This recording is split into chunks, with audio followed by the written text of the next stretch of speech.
سلام علیکم خوانندگان عزیز. امروز ما همراه شما موضوع حاصل فункції لگاریتمی رو دیده میبریم. یعنی ما علاقه پیش از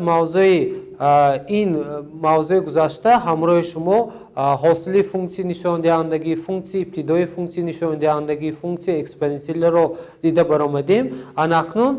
از فункції لگاریتمی ما همراه شما امروز حاصل آن رو حساب میکنیم. یعنی بگذار فункції y برابر لگاریتم ناتورالی از x و y برابر لگاریتم اساسش از a به x برابر باشد که این دو فункція در آن حالت معنا دارد اگر x عددی مطلق و مثبت باشد. هنگام x کلان از 0 بودن این دو فункція معنا دارد. یعنی ما همراه شما امروز از فункції y برابری لگاریتم ناتورالی از x و y برابری لگاریتم اساسش a از x حاصل میگیریم. یعنی که اگر از y شتریخ برابر از ln x حاصل گیریم پس با ما یک تقسیم x حاصل می شود که این فرموله یکم به حساب می رود و هنگامی از y شتریخ برابری لگاریتم اساسش از a x حاصل گرفتن با ما یک تقسیم x ضرب لگاریتم ناتورالی از a حاصل می شود که این فرموله دوم می باشد. بیایید اکنون این دو فرموله را همراه شما اثبات میکنیم. یعنی اثبات میکنیم که اگر از لگاریتم ناتورالی از x حاصل گیریم آنگاه یک تقسیم x حاصل می شود یا اینکه از یک تقسیم x فункції ابتدایی گیریم لگاریتم ناتورالی نیز حاصل می شود. بیایید خوانندگان عزیز این دو فرمولایی که همراه شما نوشتیم اثبات میکنیم. یعنی برای اثبات کردن حاصل فункції لگاریتمی y برابر ln از x فرض میکنیم که x کلان از 0 یعنی که عیناً باید x کلان از 0 باشد و x رو نوشته ممکن است x ln x یا اینکه y برابر x یعنی x رو همچون به نمود y نشان دهندش x نوشته ممکن است یعنی y ln x یا اینکه y برابر x y برابر x و y برابر y ln x می شود. یعنی به جای x ما میتونیم y ln x رو نویسیم. یعنی اکنون از دو طرف یعنی که x برابر y ln x داده می شود که یعنی که y ln x این به x برابر است. از دو طرف این برابری حاصل میگیریم یعنی که حاصله x و حاصله y ln x. حاصله از روی تقریباً x به ما یک رو حاصل میکند یا اینکه یک رو میدهد. از y ln x حاصله گیریم موافق فункції نشان دهندگی این به y ln x برابر بوده از بس که در اینجا لگاریتم ناتورالی از x فункції مرکب می باشد پس از ln x نیز باز یک مرتبه حاصل میگیریم. یعنی یک برابر y ln x خیلی که از اینجا معلوم است با x برابر است و به جای اون x میگذاریم و ضرب ln x حاصل می شود.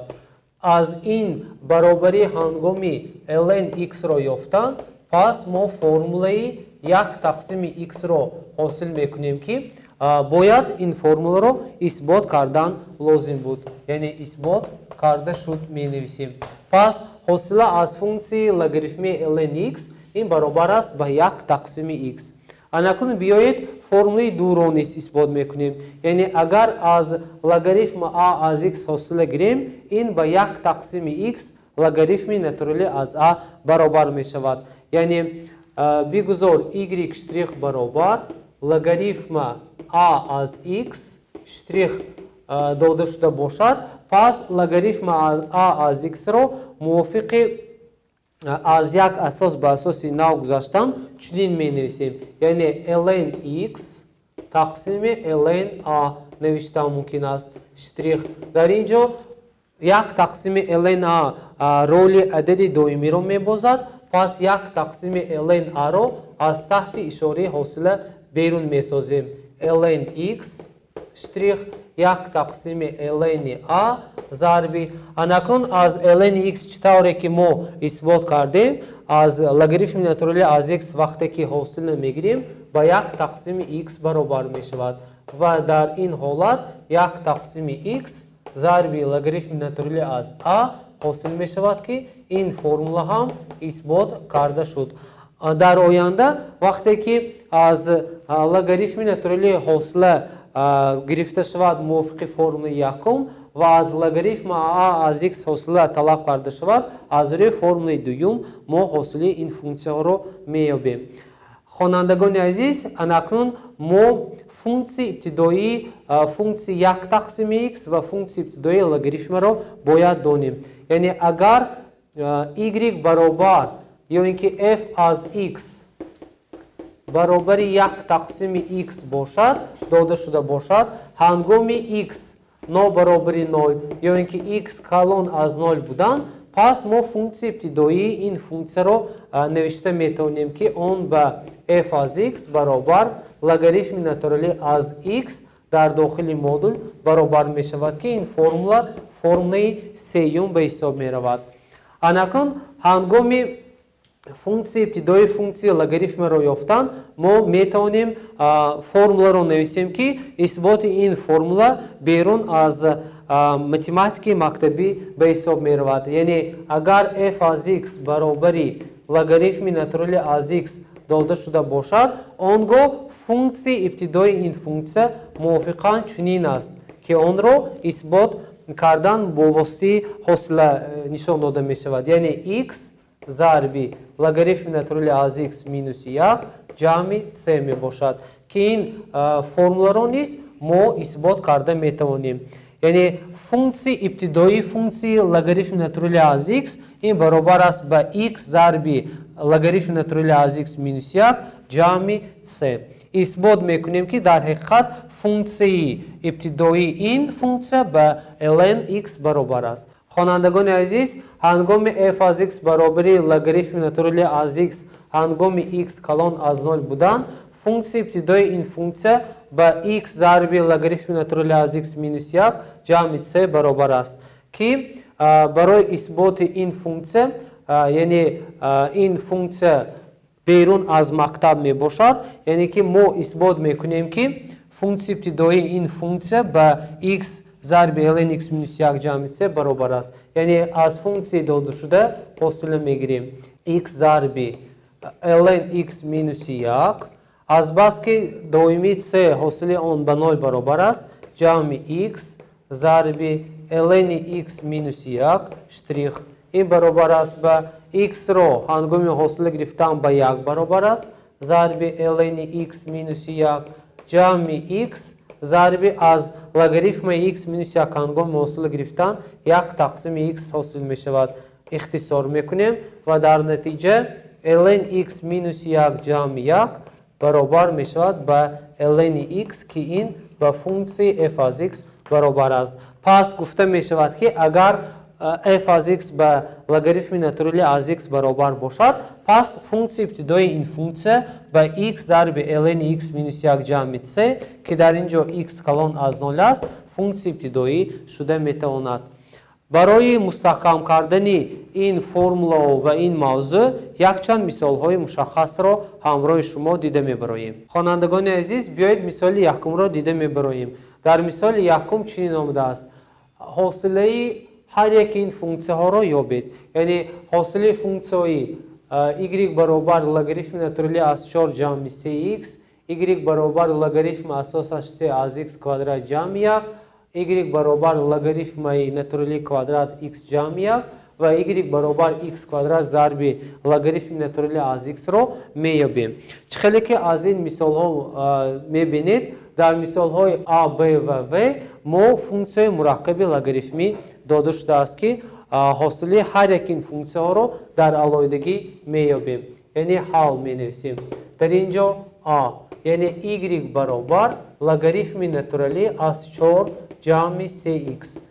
در تحت فونکسی لگاریتم ناتورالی 4 جمع 3x داده شده است که این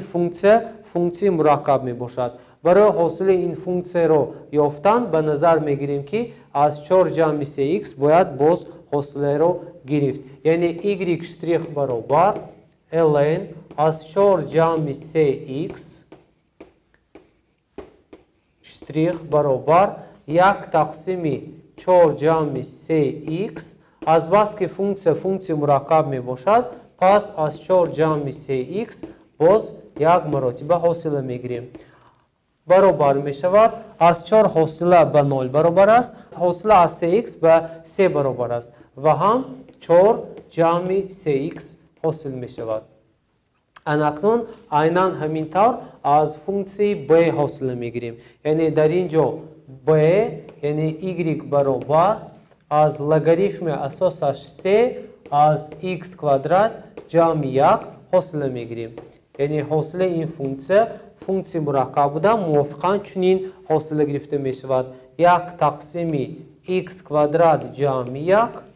ضرب لگاریتم ناتورالی از 3 ضرب x کوادرات جمع 1 شتریخ اکنون موافق قاعده های حاصله گیری از x کوادرات جمع 1 حاصله می گیریم یعنی حاصله x کوادرات 2x بوده حاصله 1 به 0 برابر است که آن را نمی نویسیم و در پایان باشد x کوادرات جمع 1 ضرب ناتورالی لگاریتم ناتورالی از 3 حاصل می شود که این نتیجه مثالی b به حساب می رود اکنون از فункції y برابر لگاریتم کوادرات x جمع 1 حاصله می گیریم یعنی y برابر لگاریتم کوادرات از x جمع 1 برای گرفتن حاصله از این فункція چیکار میکنیم یعنی در اینجا فункція مرکب با ln x جمع 1 برابر است پس حاصله این فункція چنین است y شتریخ برابر ln کوادرات از x جمع 1 شتریخ این برابر است با از بس که در اینجا x در درجه 2 یعنی که هنگامی از x کوادرات حاصل گیریم 2x حاصل می شود از 2 یک درجه کم کرده می شود از بس که به جای x ln x جمع 1 واقع است پس ما چنین می نویسیم 2 ضرب لگاریتم ناتورالی از درجه 2 رو یک مقدار کم می کنیم و در نتیجه x جمع 1 حاصل شده از ln x جمع 1 موافق قاعده حاصله مرکب حاصله می گیریم یعنی در نتیجه 2 ضرب لگاریتم ناتورالی از x جمع 1 ضرب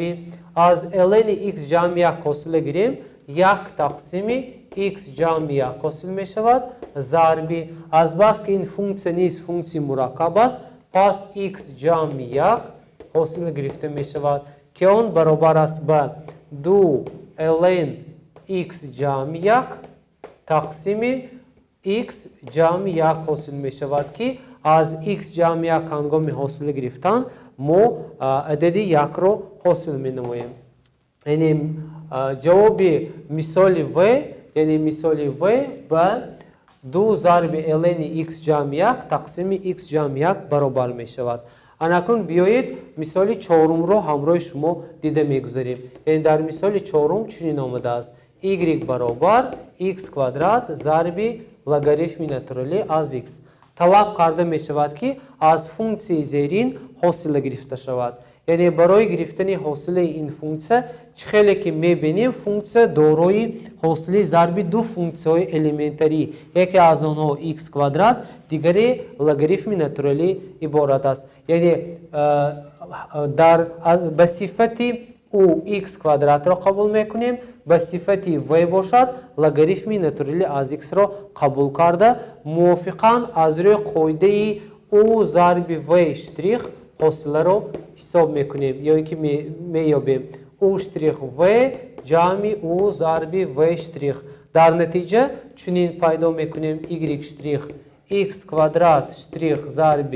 لگاریتم ناتورالی از x جمع x کوادرات ضرب لگاریتم ناتورالی از x شتریخ در اساس قاعده ها و فرموله ها چنین ifade را حاصل کرده ممکن است یعنی 2x حاصل از x کوادرات ضرب ln x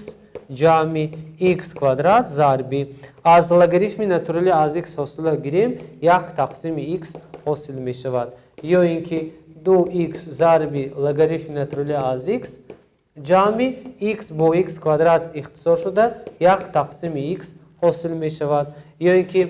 آنها را وقتی که به مخرج عمومی می آوریم پس با ما x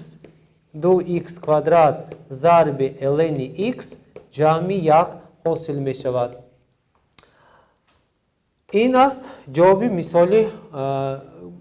گ به حساب می رود. خوانندگان عزیز بیایید مثال دو را دیده می براییم. در مثال دویم چی آمده است؟ فونکسیا f از x برابر است به 3 ضرب لگاریتم ناتورالی از x و x 0 برابر است با 1 تقسیم 2. توقع کرده می شود که قیمت حاصل این فونکسیا در نقطه داده شده حساب کرده شود. یعنی برای یافتن قیمت حاصل فونکسیا در نقطه داده شده در اول از این فونکسیا حاصل میگیریم. یعنی f' از x برابر است به 3 لگاریتم ناتورالی از x شتریخ. یعنی از 3 ln x هنگام حاصل گرفتن ما پیدا میکنیم 3 ضرب 1 تقسیم x یا اینکه 3 تقسیم x رو حاصل میکنیم. اکنون به جای تغییر بنده x 1 تقسیم y رو گذاشته قیمت عددی این فونکسیا رو میابیم. یعنی 3 تقسیم به جای x 1 تقسیم y رو میگذاریم و در نتیجه 3 y رو حاصل میکنیم که این نتیجه این مثال داده شده به حساب می رود. خوانندگان عزیز اکنون برای مستحکم کردن موضوع مثال ها برای کارهای مستقلانه پیشنهاد کرده می شود که در اینجا 3 سپارش داده شده است. در سپارش اول طلب کرده می شود که حاصل فونکسیای زیرین رو یابید. در سپارش دوم باشد حاصل فونکسیای مرکب یافته شود و در سپارش سوم باشد f' از x 0 را یافته شود اگر فونکسیا آن به x کوب ضرب لگاریتم ناتورالی از 2x در نقطه x 0 برابر 1 داده شده باشد. با همین موضوع امروزی ما به انجام رسید. خیر تا درس آینده سلامت باشید.